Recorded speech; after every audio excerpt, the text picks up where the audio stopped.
যেই ক্রেডেনশিয়াল নিয়ে পাশের দেশে আমি 2 লক্ষ 3 লক্ষ রুপি বেতন পাবো, সেই ক্রেডেনশিয়াল নিয়ে আমি এখানে তো বেতন পাবো 50,000, 60,000, সর্বোচ্চ 70,000, আর ওইদিকে আমার পেনশনও নাই। শিক্ষকদের যথেষ্ট বেতন ভাতা না থাকে, তাদের সম্মান যদি রাখার মতো জায়গায় তাদেরকে নিয়ে না যাওয়া যায়, তাহলে আসলে কোনো শিক্ষাক্রম কোনো কিছুই কোনো সৃজনশীল পদ্ধতিই কাজ করবে না। একের পর এক শিক্ষাক্রম বদলে হয়তো কিছু লোকের টাকা পয়সার ব্যবস্থা হয়, কিন্তু আসলে শিক্ষা খাতের কোনো সত্যিকারের উন্নয়ন হয় না। দেখেন, মেধাবী গুণসম্পন্ন ছাত্ররা বিশ্ববিদ্যালয়ে শিক্ষকতা করতে আসতে তারা অনেক প্রতিবন্ধকতা ফেস করে। বাংলাদেশের সার্বিক শিক্ষা খাতে বরাদ্দের প্রসঙ্গ, এখানে ইউনেস্কোর যে 6%, সেই 6%-এরও অনেক কম আমাদের আছে, আপনি ঠিকই বলেছেন, এবং সেটাও দিনে দিনে কমছে। এবং এর সাথে এটাও যুক্ত করা প্রয়োজন যে শিক্ষা খাতে বরাদ্দের নাম করে কিন্তু আমরা এটাও দেখেছি যে প্রযুক্তির কথা বলে রূপপুর পাওয়ার প্ল্যান্টের খরচটাও বা সেই সম্পর্কের বাজেটটাও কিন্তু এখানের ভেতরে ঢোকানো আছে। রূপপুর পাওয়ার প্ল্যান্ট কিন্তু কোনোভাবে শিক্ষার জন্য কোনো কার্যকর বিষয় না, কিন্তু তারপরে আমরা যদি দেখি নতুন নতুন শিক্ষাক্রম হচ্ছে, অনেক কিছু করবার চেষ্টা হচ্ছে বলে আমরা দেখতে পাচ্ছি। এবং আমরা জানি যে এই যে প্রত্যেকবার যে আমাদের শিশুদের শিক্ষার যে প্রক্রিয়া সেটা যে বদল করা হয়, সেটার পেছনে নিশ্চয়ই বাজেট থাকে, কিন্তু এই বদলটার পেছনে কোনো শিক্ষানীতি নাই। তার ফলে আমাদের যেটুকু বাজেটও আছে সেটার যে ব্যবহার, সেই ব্যবহারের মধ্যে মানে সত্যিকারের যে জায়গাটাতে প্রয়োজন সেই জায়গাগুলোতে ব্যবহার হচ্ছে না।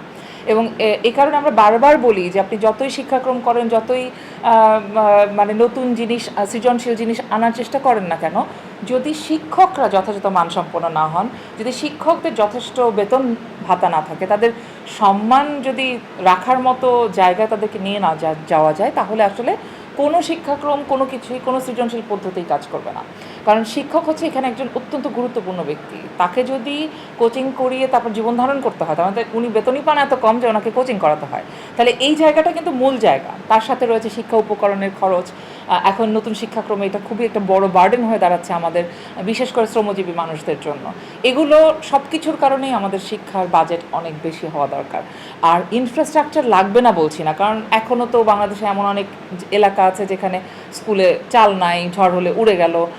এই জায়গাগুলোকে তো খুব অবশ্যই এগুলোকে তৈরি করতে হবে, কিন্তু তার সাথে সাথে আমাদের জনসম্পদ বা হিউম্যান ক্যাপিটাল তৈরিতে আমাদের অনেক বেশি মনোযোগ দিতে হবে, যেটা আমরা করি নাই। এবং একের পর এক শিক্ষাক্রম বদলে হয়তো কিছু লোকের টাকা পয়সার ব্যবস্থা হয়, কিন্তু আসলে শিক্ষা খাতের কোনো সত্যিকারের উন্নয়ন হয় না। আরেকটা কথা আমরা সবসময় বলি যে তিনমুখী শিক্ষায়, যে ইংলিশ মিডিয়াম, বাংলা মিডিয়াম এবং মাদ্রাসা, তিনমুখী শিক্ষাকে একটি বিজ্ঞানমুখী একমুখী শিক্ষায় আনার অত্যন্ত গুরুত্বপূর্ণ প্রয়োজন রয়েছে। সেই জায়গাটাতে কোনো সরকার হাত দিচ্ছে না।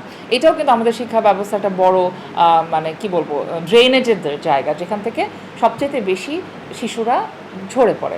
আরেকটা যে বিষয় আপনি শেষে অ্যাড করেছেন যে ঢাকা বিশ্ববিদ্যালয়ের প্রসঙ্গ, আমি যদি প্রাইমারি টারশিয়ারি মানে সেকেন্ডারি শিক্ষা বাদ দিয়ে আমি যখন টারশিয়ারিতে আসছি, এখানে দু রকমের বিশ্ববিদ্যালয় হয়, একটা হচ্ছে টিচিং ইউনিভার্সিটি, একটা হচ্ছে রিসার্চ বেসড ইউনিভার্সিটি। আবার কোনো বিশ্ববিদ্যালয় আছে যেখানে টিচিং এবং রিসার্চ একসাথেই হয়।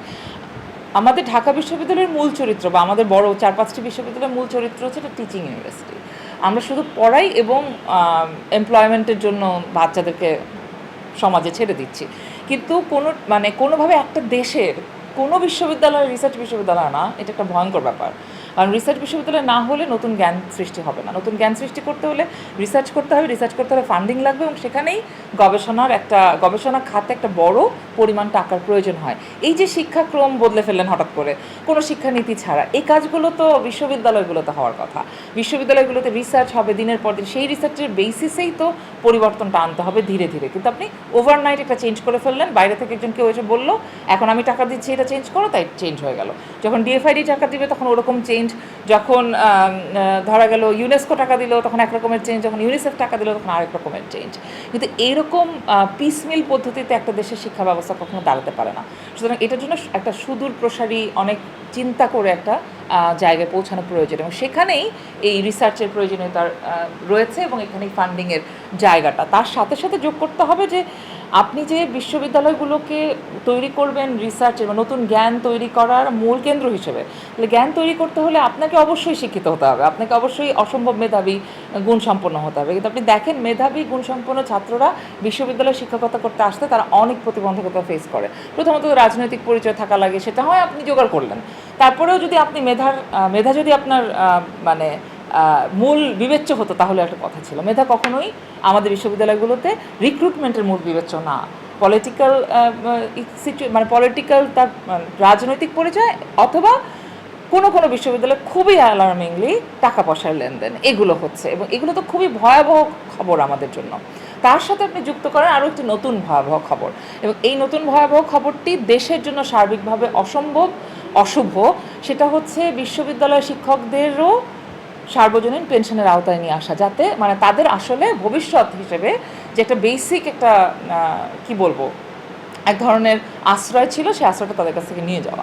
তার মানে আসলে হচ্ছে আপনি বিশ্ববিদ্যালয়ের শিক্ষকতায় মেধাবী এবং ভালো শিক্ষিত ভালো ছাত্রদেরকে, ভালো শিক্ষার্থীদেরকে, ভালো রেজাল্ট করা মানুষদেরকে আসতে নিরুৎসাহিত করছেন।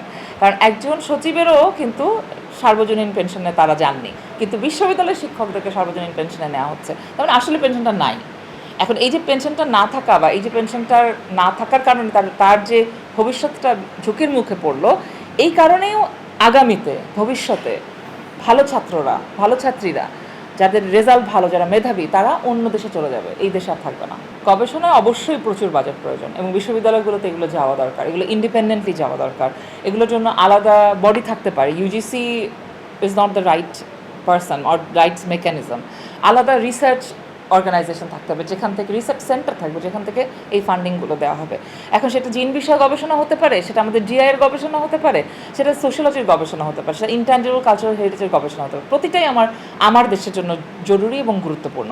বাজেটের ব্যাপারে ইউনেস্কো তো 6% বলেই দিয়েছে, এবং এই 6%-এর কমে যাওয়া কোনোভাবেই কি বলবো ঠিক হয় না। কারণ বাংলাদেশ হচ্ছে এই মুহূর্তে 40-এর নিচে যে জনসংখ্যা আছে, সেই জনসংখ্যার দিক থেকে বিশ্বে অনেক এগিয়ে, দ্বিতীয় বা তৃতীয় স্থান।